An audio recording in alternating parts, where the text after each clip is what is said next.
Hi, this is Amy from Smart with Art, and I wanted to give you some tips on using markers. You may think that using a marker is really simple, but there are some different things you may want to know.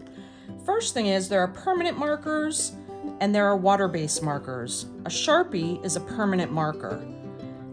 You don't want to get that on any of your clothing, and you want to be careful of your work surface. There are also many types of Sharpies or permanent markers.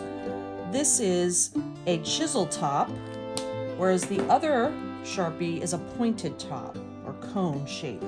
So just by the shape of the marker, you can see what kind of lines you can create with a cone-shaped marker.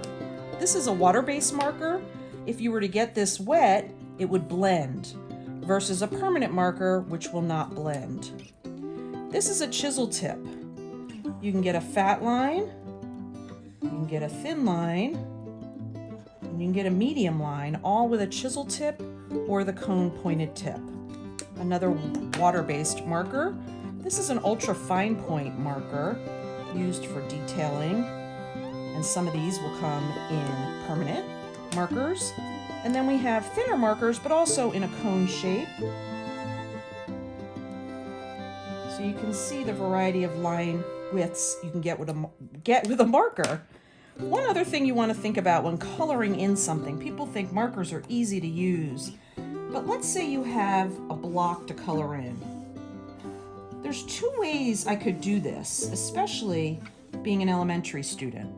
I could color it in like this and think that that's good and finished, or I could take my time and make even strokes with the marker to completely fill in the space. Now this marker happens to be running out a little bit, but you get the idea of the differences. So we want to think about, when we're using markers, getting away from the scribbling and making uniform lines to fill in the space. It seems pretty easy, but sometimes it's not common sense, I guess.